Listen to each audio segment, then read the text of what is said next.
Also the hour. For now, though, let's start with the latest in current affairs with Karen. Thank you very much, Rana. UK Prime Minister Theresa May has launched a last-ditch bid to persuade the Commons to back her Brexit deal. The Prime Minister warned that blocking Brexit would be a subversion of our democracy, while leaving the EU without a deal would risk security, the economy and the future of the Union. Well, for more on this, we are now joined by CGTN Richard Bestick, who is in London for us. It was a bit of a raucous house there, wasn't it? And of course, Theresa May has been trying to win Parliament's support for her Brexit deal. What's your take on her latest statement? Do you think she's going to win them over? Well, I think the mathematics of the Parliament building really don't add up to anything more than a resounding defeat for the Prime Minister. As you say, Karen, she's been around the country with 24 hours to save her withdrawal agreement with the European Union. This document that lays out the mechanism by which Britain leaves the European Union on March the 29th.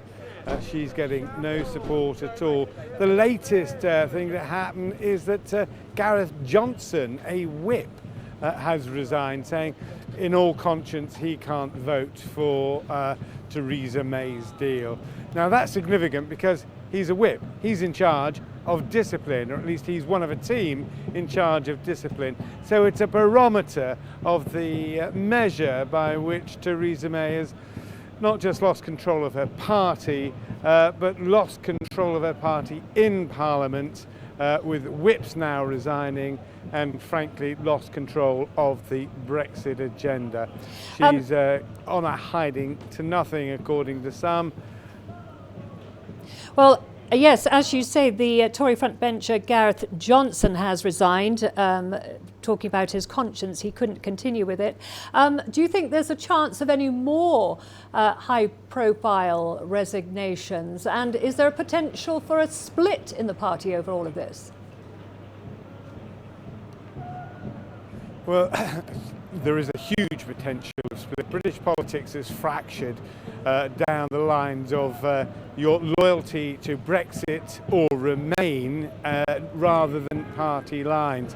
A little bit of good news for the Prime Minister in so much as 4 members of Parliament have changed their mind and have now said that they will vote for her deal. The reality is she needs a lot more than that. She needs something like more than 100 members of Parliament to change their mind and vote with her. 12 former ministers have written to members of the ruling Conservative Party in Parliament, urging them to vote against the deal. It's really now the question, Karen, where do we go once that deal has been ditched? Well, that's what I was going to ask you. That was my next question. What happens if it's not passed? What are the options? Is there likely to be a referendum, another one, or is Brexit going to be ditched, or is there going to be a postponement? She's got to come back within 3 days, 3 working days, and explain to Parliament what her plan B might be. The cynics in the House are suggesting there is no plan B, but she's got until Monday to come back and say what she's going to do. She will be going off to Brussels for yet further talks. You saw that we had those 2 letters from Brussels outlining further assurances from Brussels, but not going far enough to persuade anybody in this building that they should change their minds.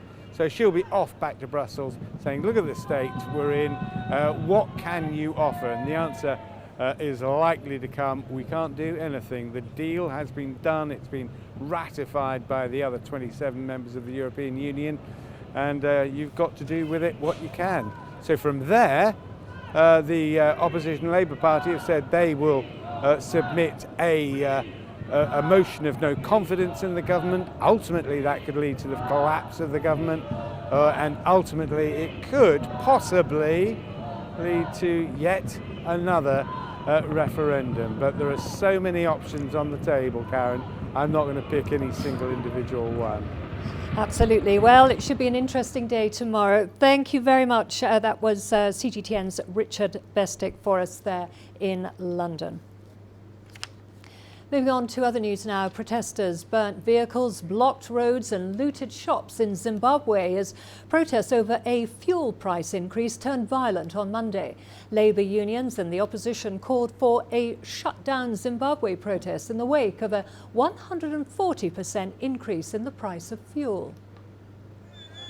Public transport was paralysed and private vehicles were blocked by burning tyres and other barricades in some Harare high-density suburbs as protesters vented their anger over the fuel price increase. Heavily deployed police used live ammunition and tear gas to control the crowds. By midday, things had ground to a halt in the central business district. Because of the unrest, most businesses have closed prematurely, sending their workers home ahead of time. And because there isn't any public transport, for many of them, it's a long walk. Zimbabweans fear the price increase will worsen their already desperate plight. We are already bracing for increases because of everything else, because we know that fuel controls the prices of everything else. So it's inevitable. In recent weeks, doctors, teachers and nurses have been pressing to be paid their salaries in US dollars to beat the erosion of their incomes by the rising cost of living. Last week, workers rejected a 10% increment offer. Government says it can't afford to pay salaries in US dollars and has called for calm as it tries to address the economic crisis. I'm sure government has agreed that they will increase the salary by 10%. But obviously the salary increase cannot be at the same rate as the prices are going up in shops. If we then increase salaries at the same rate as the increase in fuel, it means that that is unsustainable and we will not be able to get the money to pay the civil servants. It's also condemned the damage of property and looting during the demonstrations and has encouraged protesters to return to the negotiating table. We know that people have a right to express dissent, to show their grievances, but that must be done within the confines of the law. Under pressure, Zimbabwean President Emmerson Mnangagwa left the country early on Monday on a five-nation tour, which he hopes will generate much-needed financial support to shore up the distressed economy. Farai Mwakutuya, CGTN, Harare, Zimbabwe. Well, for more on this, we are now joined by CGTN's Farai Mwakutuya, who is in Harare for us. Farai, can you give us an update on today's protests? Well, certainly we saw those protests begin early morning and largely sparked by the fact that people who wanted to come to work were blocked from doing so and prevented from doing so by protesters, particularly in high-density suburbs who said they shouldn't report to work. It was also sparked in part by some of the high fares that were being charged by commuter operators in response to that increase in fuel prices. We saw these protests spread and basically snowball from high-density suburbs in the periphery of the city, spread into the central business district where business was brought to a standstill, basically ground to a halt. And as early as 9 a.m., 10 a.m. this morning, we saw riot police dispersing people from the CBD, try to contain the situation before it got out of hand. Unfortunately, these riots have also been accompanied by a lot of looting, a lot of violence and damaged property.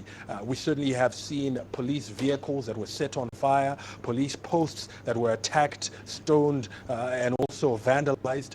A highway toll gate was set on fire, amongst many others. So a lot of damage as people vented their frustration, as tempers and emotions ran high over this issue. This price increase that many people say has will put the cost of living, certainly the cost of transport, out of their reach and will force them basically not to go to work because they won't be able to afford to.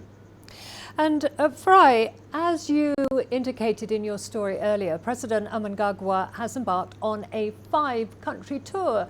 Tell us about this trip and the expected outcome.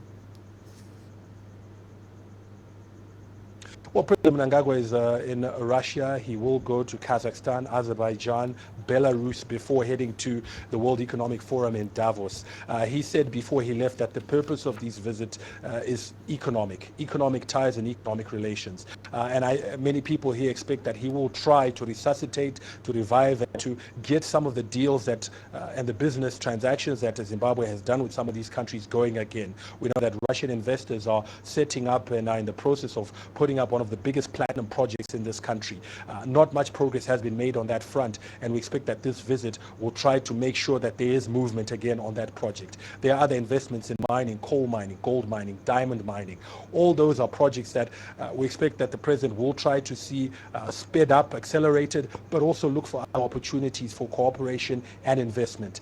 For some time now, Zimbabwe's international re-engagement has slowed down. We haven't heard a lot of talk about it, and this might be an opportunity for Zimbabwe to re-engage, to give it fresh impetus, and to aggressively go after some of these international and foreign investors whom this country desperately needs.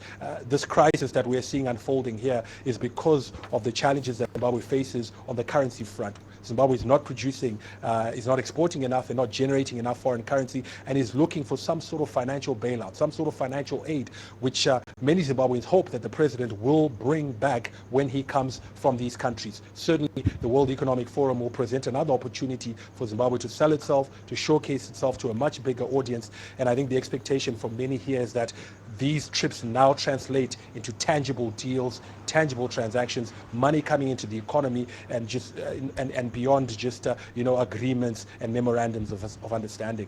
Okay, thank you very much for that update. That was CGTN's Farai Mwakatuya there in Harare. Well, Zimbabwe's President Emmerson Mnangagwa has arrived in Russia now, where he will meet President Vladimir Putin on Tuesday. Moscow correspondent Lucy Taylor was at the airport for President Mnangagwa's arrival. His message is that Zimbabwe is now open for business, and he's here to drum up investment. President Mnangagwa once helped to kickstart Zimbabwe's economy after years of isolation and sanctions. Russia has been a political ally for decades, but this visit is about making deals. But the timing could hardly be worse. With effect from midnight tonight, a fuel pump price of $3.11 per litre for diesel and $3.31 per litre for petrol will come into effect. After he announced a fuel price rise that makes Zimbabwe's petrol and diesel the most expensive in the world. This trip will keep him away for almost 2 weeks. But Russia has long been a political ally of Zimbabwe, and the visit could prove fruitful for both sides. Zimbabwe really needs partners. Zimbabwe needs investments. And the Zimbabwean president, Emmerson Mnangagwa, talks about that openly. And I think interest here is beneficial for both, since Zimbabwe is important for Russia, not just as a consumer, but also as a space for new projects for Russian companies. As his tour begins, the anger back home is only growing. But he says for Zimbabwe to recover, it cannot go it alone. Lucy Taylor, CGTN, Moscow. As Tunisia marks the 8th anniversary of the 2011 popular uprising, the country is divided into two groups. Those celebrating the political achievements and the successful democratic transition, and those marching to express discontent over the social and economic situation in the North African state. On January 14, 2011, former Tunisian President Zine El Abidine Ben Ali fled the country after 4 weeks of nationwide protests against corruption, unemployment and injustice in the North African state. 8 years on, thousands of Tunisians have taken to the streets to remember the victims. Over 300 people were killed by the Ben Ali regime during the popular uprising. Tunisians from all social classes sacrificed their lives so that we can live in freedom and dignity. Now we are free to demonstrate and express our opinions in public. Many people here say they are proud of the achievements of the 2011 revolution. the country organized successful legislative, presidential and municipal elections, which were described by international organizations and observers as free, fair and democratic. Tunisia is on the right way. We're building a democracy. We're aware of the challenges, but that's normal in the course of a democratic transition. We are proud of the 2011 revolution. The Tunisian public opinion is divided. Thousands of people are celebrating the 8th anniversary of the revolution here in the capital city Tunis and all regions across the country, while many others are protesting to show their discontent and disillusion after what they describe as 8 years of uncertainty. These angry protesters believe that nothing has changed in Tunisia. Now they blame all post-2011 governments for the ongoing political turmoil. Politicians do not care about the public. They just want to get elected. We are fed up of empty promises. The unprecedented economic crisis which hit Tunisia in the past few years is the main argument of the anti-2011 uprising movement. In fact, the unemployment rate hit 15.4% in December 2018. I don't care about who is in power. All I know is that the unemployment rate is higher and the purchasing power is lower than in 2011. The population has been impoverished in Tunisia. Over 40,000 policemen and National Guards were deployed to prevent any clashes between the people who celebrated the revolution anniversary and angry activists who blamed the authorities for what they described as failed economic and social projects. Adnan Shawishi, CGTN, Tunis. Well, for more on this, we are now joined by CGTN's Adnan Shawishi, who is in Tunis for us. How did Tunisia commemorate this anniversary, the 2011 revolution? As you have said, the street was divided, the public opinion was divided in the capital city Tunis and in many regions across the country.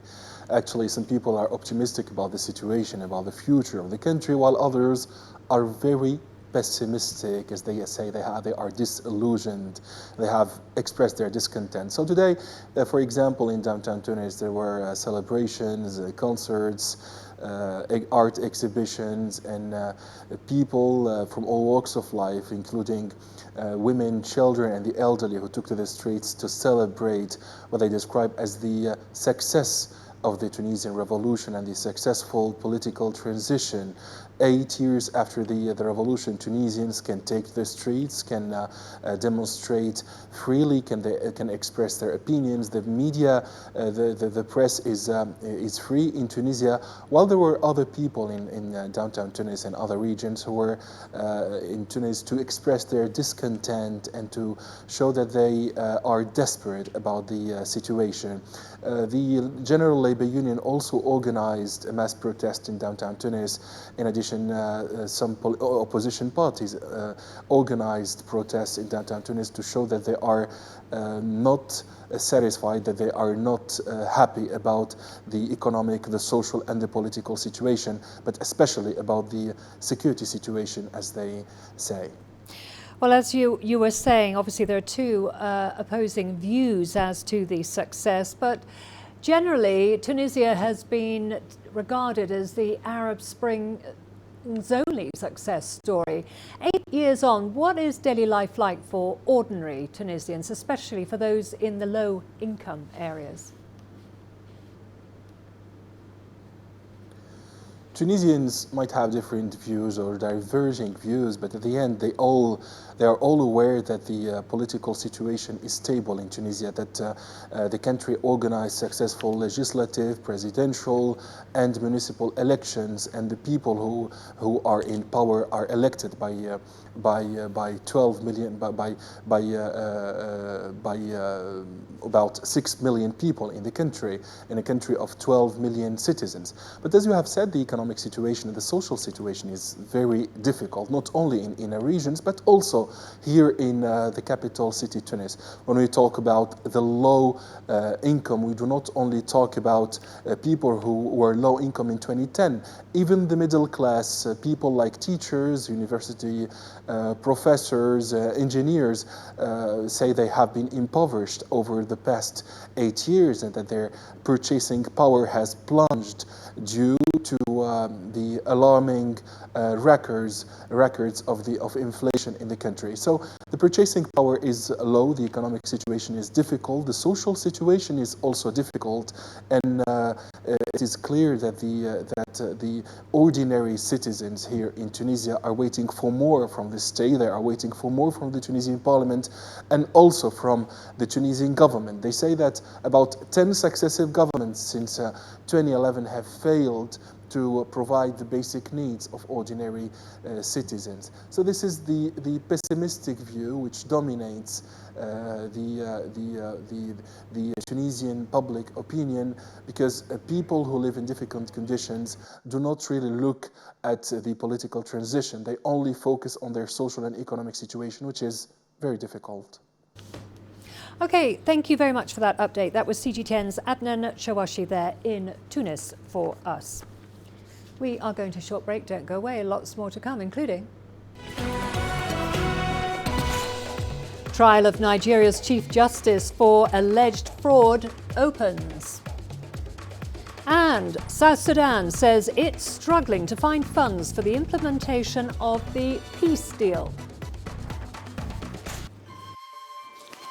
You don't find the stories of North Africa by sitting on the sidelines. You've got to get out, go there, and you'll find them. In the bazaars of Casablanca. Among the crowds in Cairo. Who come to visit Cairo, the ancient capital of Egypt. Along the waters of the Nile. Along the sands of the Sahara. No one else will take you where we can in North Africa. No one else will show you what it's all about. CGTN, see the difference.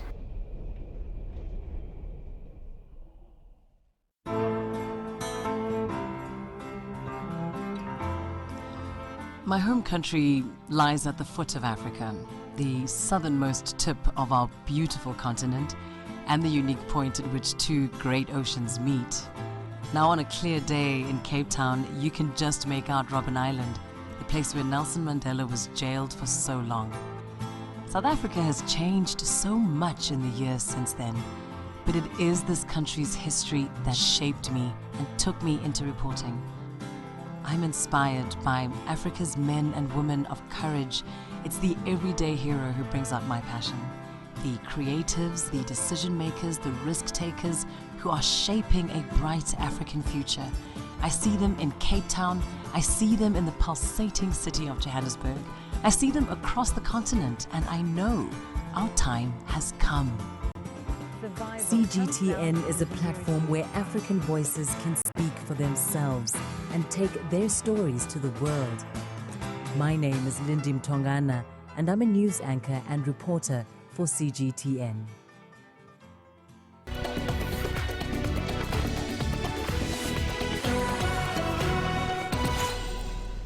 To Sudan now, where President Omar al-Bashir has reiterated that he'll not step down amid weeks of violent protests.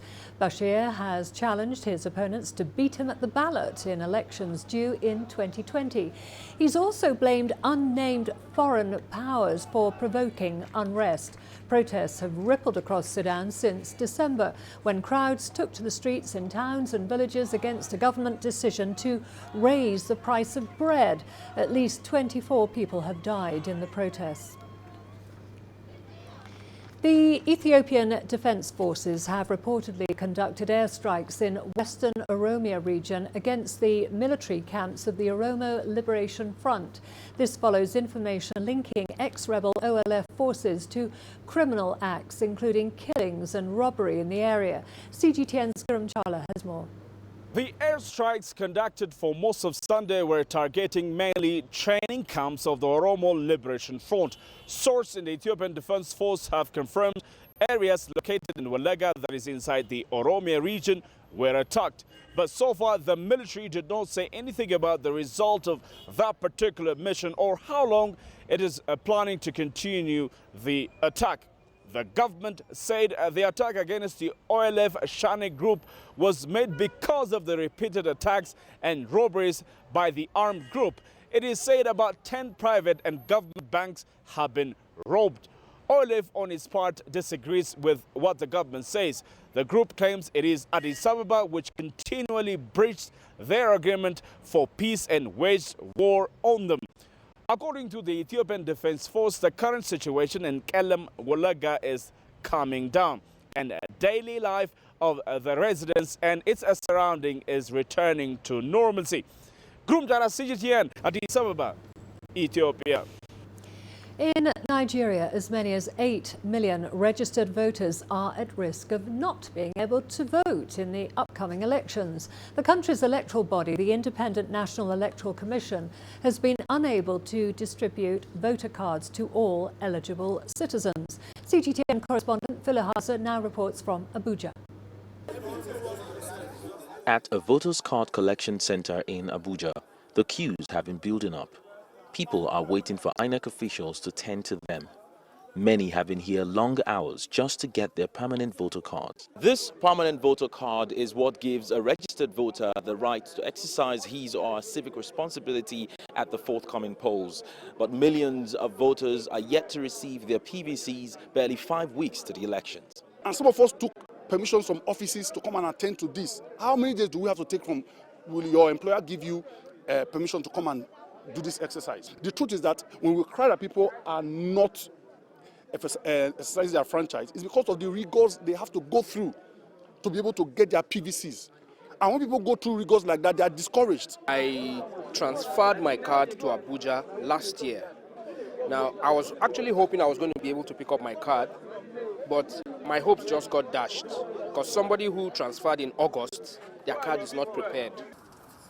During the last general election in 2015, only 45 million out of a total of 68 million registered voters collected their PVCs.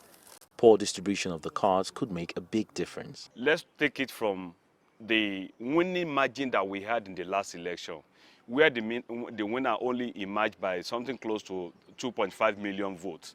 It means that the decider vote, in fact, we won't have more than decider vote of Nigerians that will not be voting. And that is dangerous to democracy. If care is not taken, it's going to get a lot of eligible voters different and disenfranchised. The INEC says it's doing its best to resolve the issues and says the voter cards should all be distributed before election day. There are cases like that, actually, a few cases like that, cases of omission. You know, because we deal with a large number of people, there could be such cases. And when we encounter such cases here, we take down their details. We still take these details back to the ICT to be worked on. And we still tell these people, since we still have time for distribution and collection to end 1 week to election, and we hope to get them ready for these people for collection before that time. Nigeria's President Muhammadu Buhari has reiterated his commitment to ensuring a free and fair election. He's up against 78 other presidential candidates, including his major challenger, the country's former Vice President Atiku Abubakar of the People's Democratic Party (PDP). Phil Ihaza, CGTN, Abuja, Nigeria. Judges at the ICC are set to rule over former Côte d'Ivoire President Laurent Gbagbo's acquittal request after more than 7 years in custody. Gbagbo has been on trial since 2016 for war crimes allegedly committed under his leadership. He faces 4 counts of crimes against humanity during post-election violence between December 2010 and April 2011. An acquittal would be a major setback for the prosecution following defeats in cases against Congolese ex-Vice President Jean-Pierre Bemba and Kenyan President Uhuru Kenyatta. Well, it's now time to go to Rama for all the latest business news. Over to you. Thank you very much, Karen. Here's what's coming up in business. Zimbabwe plans to introduce a new currency by the end of the year. And India's Bharti Airtel is in talks to acquire Telkom Kenya. Africa is the nexus of enterprise, and global business will tell you why it matters. From the mega investment projects to multi-billion-dollar mergers and acquisitions. Africa today collects, just in terms of revenues from taxes alone, $545 billion a year. If you take 10% of that and you devote it to the energy sector, problem solved. All this on Global Business, weekdays at this time on CGTN. Business in Africa is at the crossroads, where opportunity meets innovation, where profitable new markets collide with global trends. From the sound of an African bell on a stock market's floor, to the shout of the trader in a bustling free market. It's colorful, vibrant, and exotic. CGTN stands at the gateway to Europe, Africa, and the Middle East. From Morocco to South Africa, we talk to the deal makers and actors who fuel its engines of growth. Only on CGTN.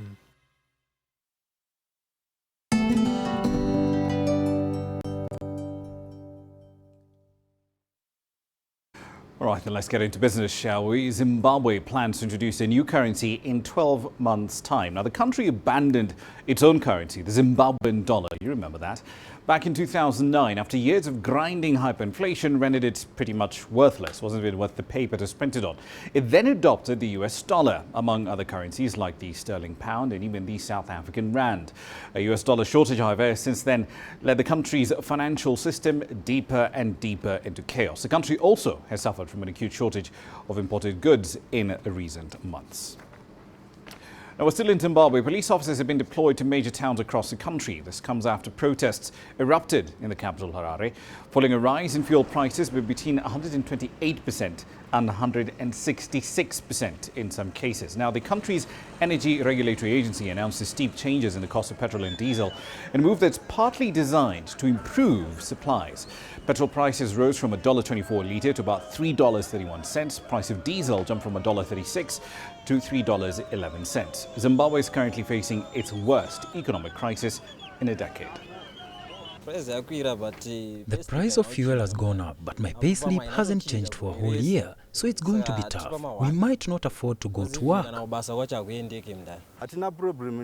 I have no problem with the price going up, but the commodity must now be readily available. South Africa's national energy regulator, NERSA, has started a series of nationwide public hearings. Now, these hearings will consider the proposal made by the country's power utility, Eskom, to raise prices of electricity yet again. Last October, the utility requested a 15% hike in the country's power prices for 2019, with a projected overall increase of 45%. South Africa's national utility has about $30 billion worth of debt, and it's been looking for ways to reduce its liabilities and boost its cash flow at the same time. Speaking of energy, Tunisia's government plans to invest in its renewable energy sector. It aims to cut the nation's dependence on fossil fuel while at the same time closing its energy-related deficit.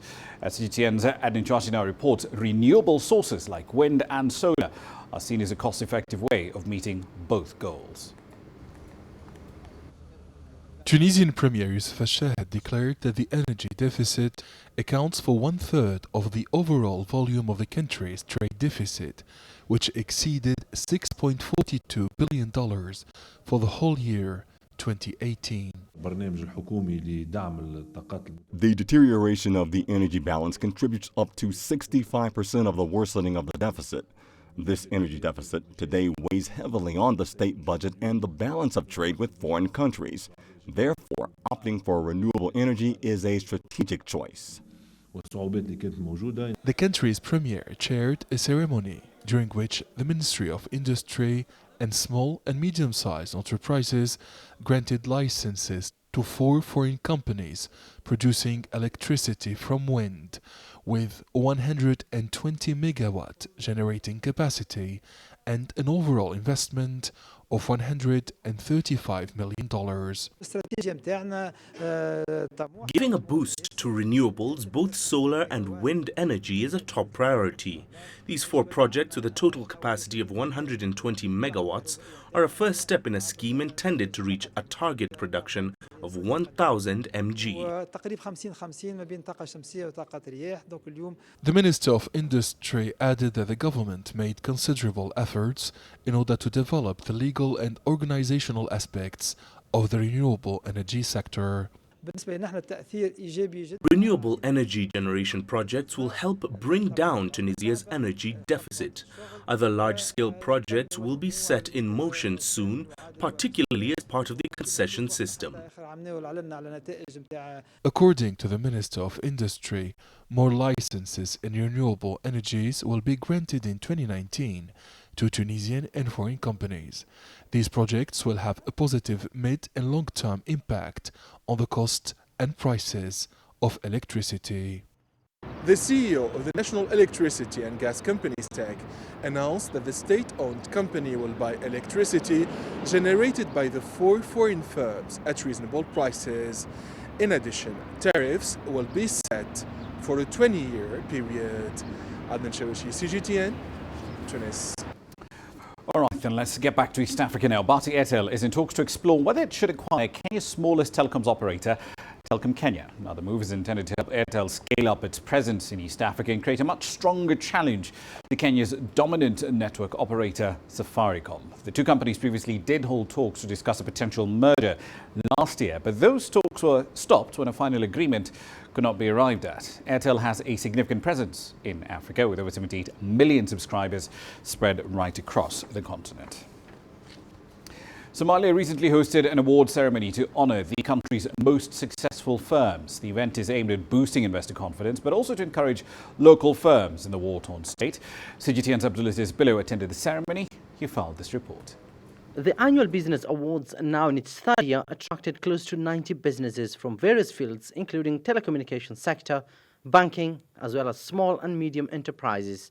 Organizers say the event is meant to boost investor confidence and encourage local companies. Companies were awarded based on leadership, human resource practices, technology, and corporate social responsibility. Sultan Amri is a business consultant from Kenya and says the private sector in Somalia has flourished despite major setbacks, but more must be done to support the sector. They can take risk, which is a very important quality of business. They are natural traders, okay?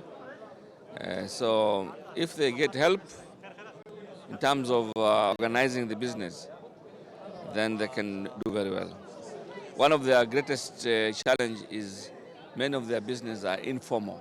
But if they organize and start proper business processes, systems, there's a possibility that they can be stable and the business shelf life will increase. House Petroleum was awarded as the overall best company in the country.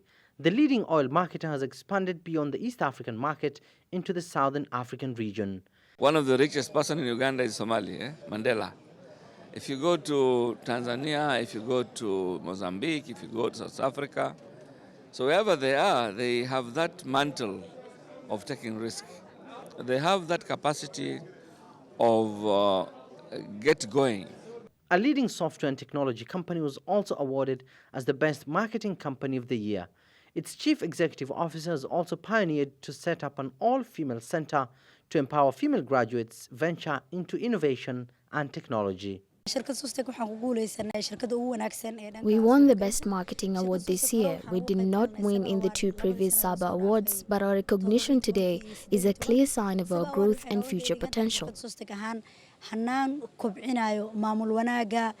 Decades-long conflict in this country has had a heavy toll on the Somali economy, but it is the private sector that continues to play a pivotal role in strengthening the country's economy that has in recent years begun to show tremendous progress. The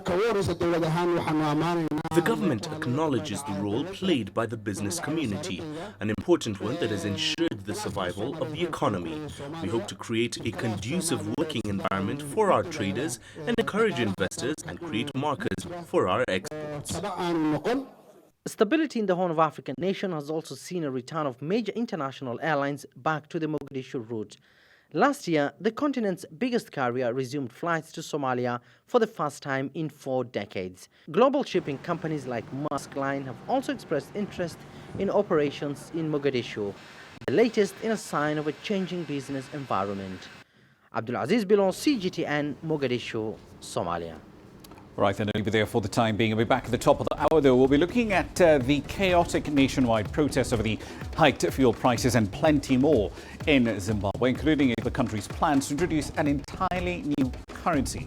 Is that possible in 12 months? How are they going to pay for it? We'll have some answers for you live from Harare at 1800 GMT. For now, though, back to Karen. Thank you very much, Brahma. Well, we are going to a short break. Don't go away. Lots more to come. Join us in Global Business. See Africa through our eyes. The greatest journeys, the greatest sights, the greatest adventures. Here in Qanater, this weir allows the locals to walk on water. We're far more than just TV news. We're your passport to the wonders of Africa. To bring you stories of struggle, survival and hope.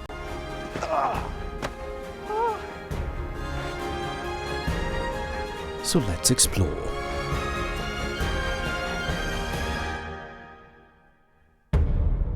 CGTN. See the difference.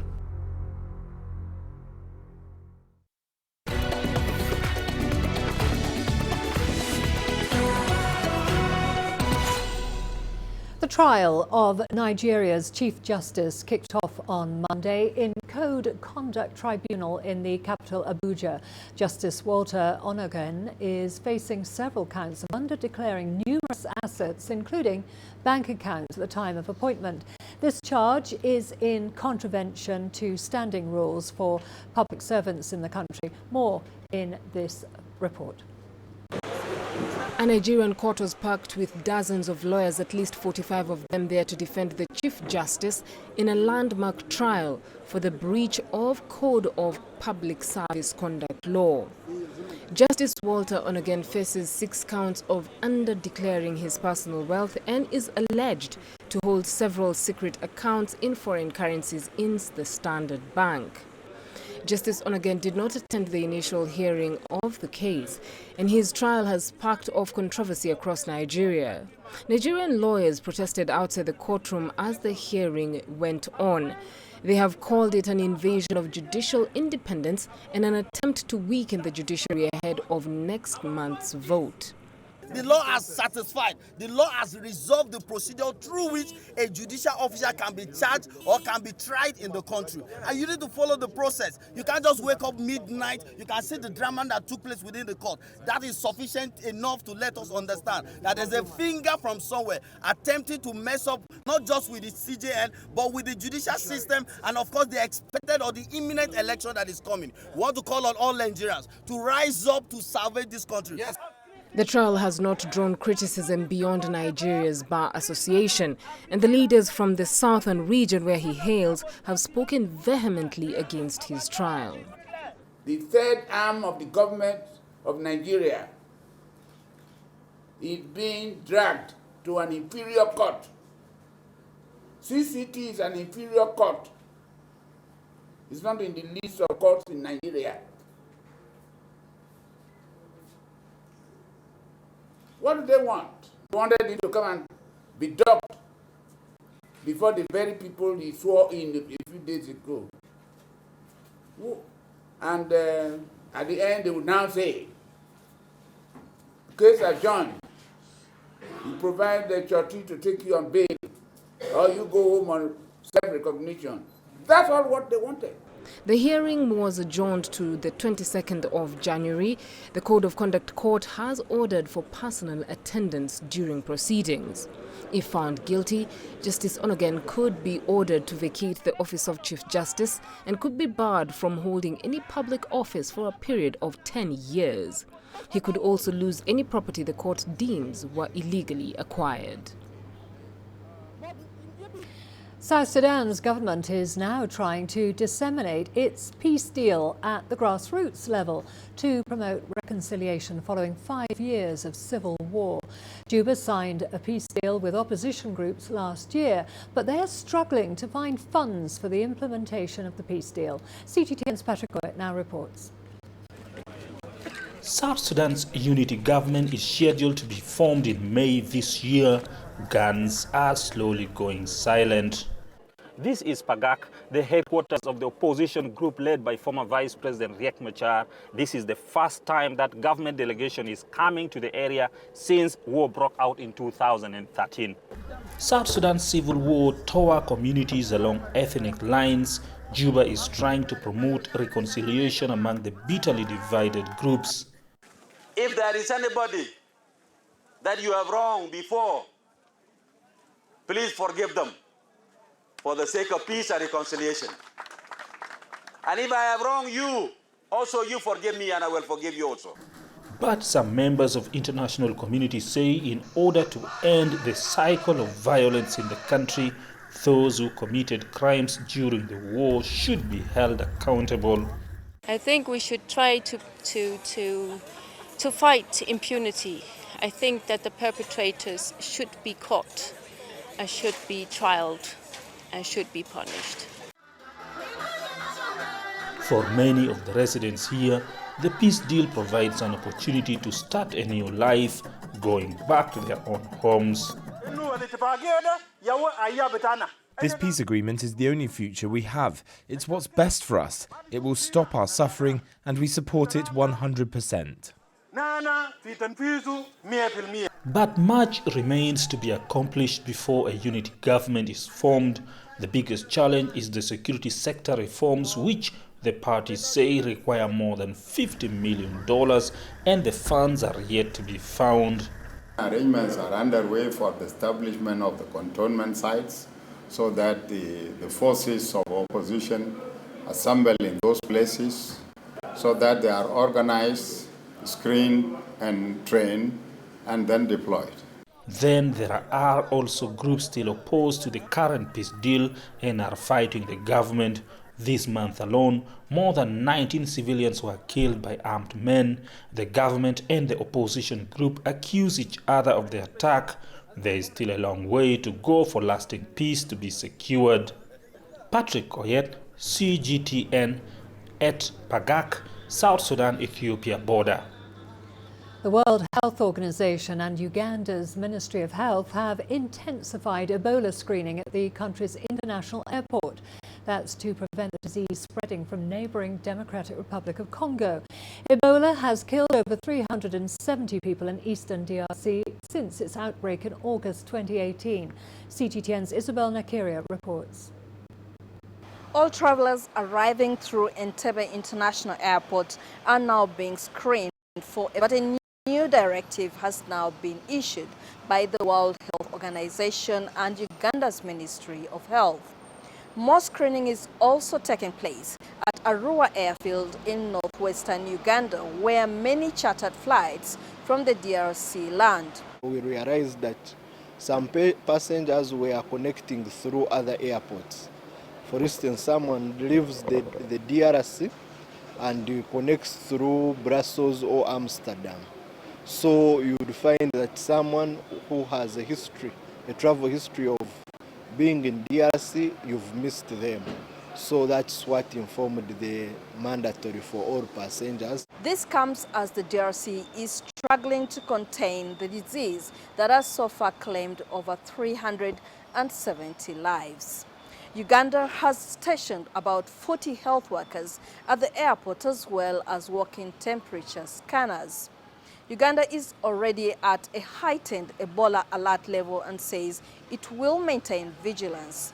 The highly contagious and often fatal Ebola virus causes a range of symptoms, including fever, vomiting, diarrhea, and bleeding. Isabel Nakiria, CGTN, Kampala. All the sport coming up after the break, including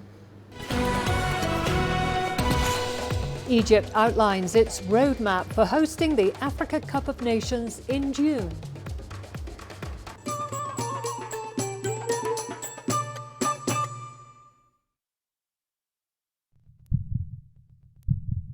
Africa, where champions are made, records are broken, legends are born. We're there for every goal, for every knockout, for every step of the way. Match Point, only on CGTN.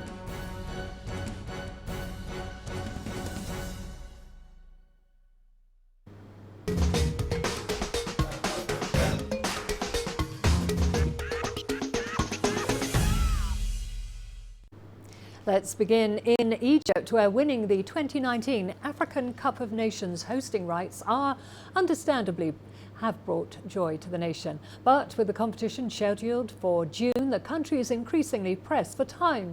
This week, football and sports officials finalised the managing structure of the competition. Here's Adel El Mahrouhi with more.